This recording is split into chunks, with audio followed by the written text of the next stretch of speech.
Oi, gente, vamos então a mais uma aulinha de biologia, continuando os nossos estudos sobre metabolismo energético. Então, uso e obtenção de energia pelos organismos vivos.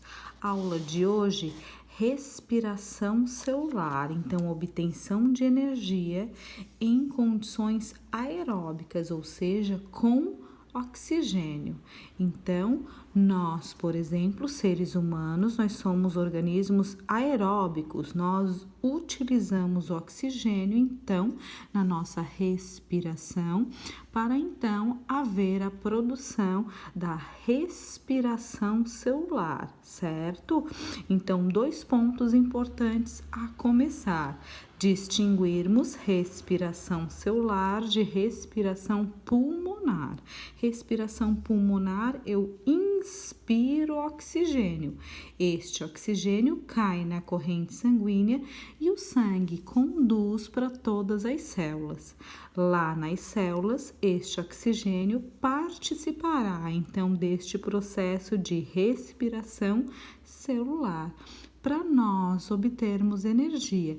E essa energia é então o ATP.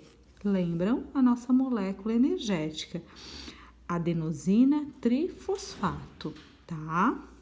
Bom, para que isso ocorra, então, este oxigênio, ele vai ser utilizado, então, por uma organela chamada de mitocôndrias. Lembram?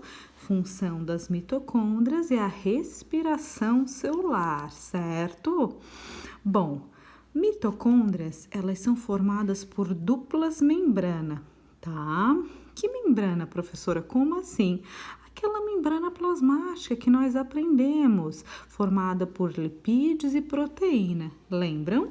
Bom, então, nós temos que distinguir aqui esses dois locais. Primeiro, a dita membrana interna, esta membrana aqui, ó, cheia de voltinha, que se chama cristas mitocondriais. Por ter essas voltas assim, ela é chamada então de cristas mitocondriais.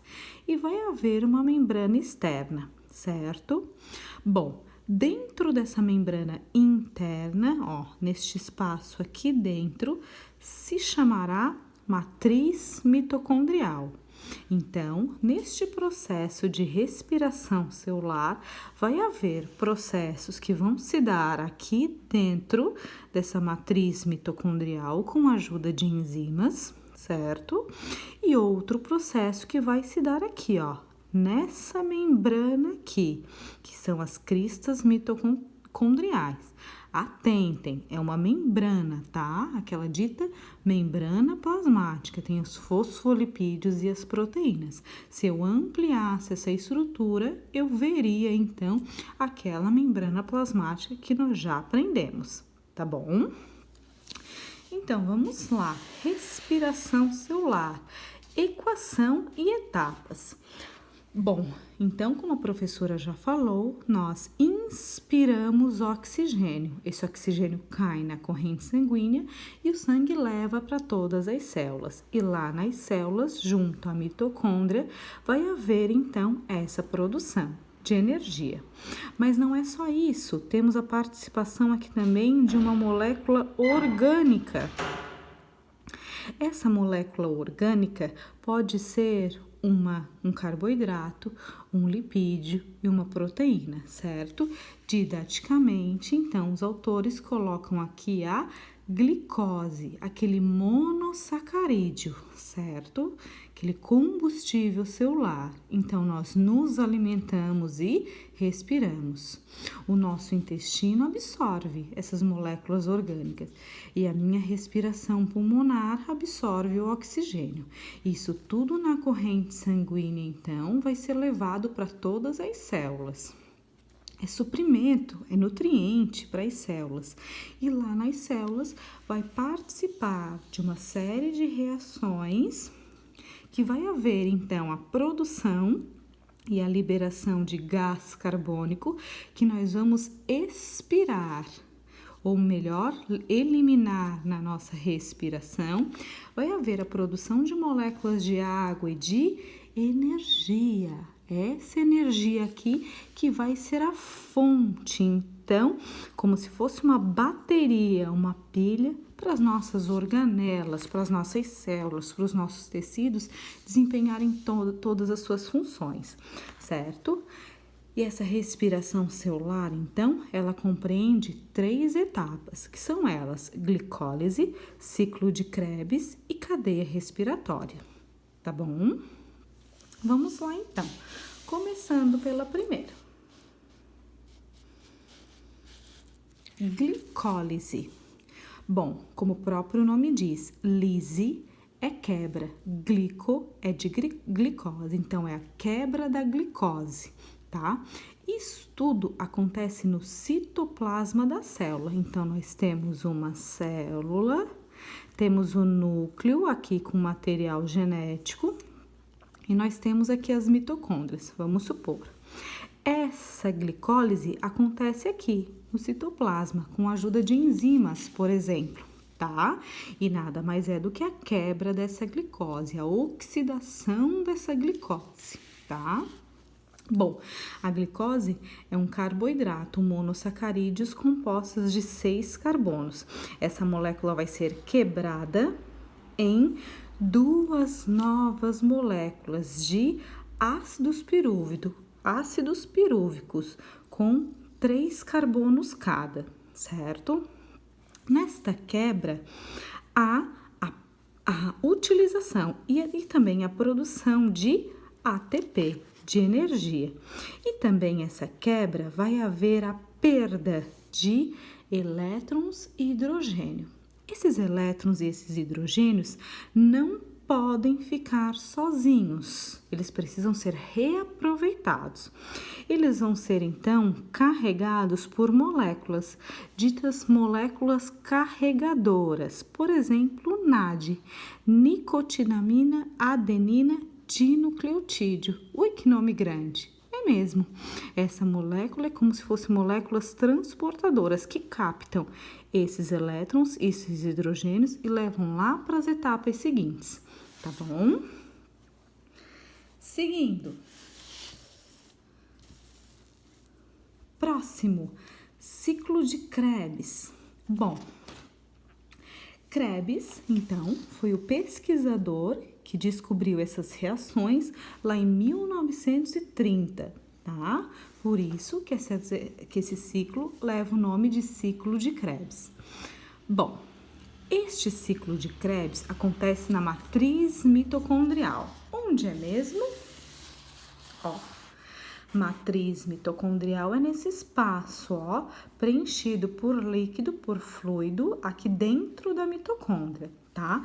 Isso se chama matriz mitocondrial. Então, uma vez os ácidos pirúvicos no citoplasma, agora eles migram para dentro, então, da mitocôndria, tá? Para ver, então, esse processo de respiração celular.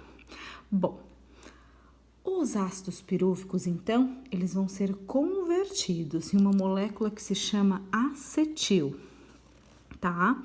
Essa molécula, ela vai se associar a uma enzima chamada coenzima A. Quando o acetil se associa à coenzima A, forma um complexo chamado acetil-CoA.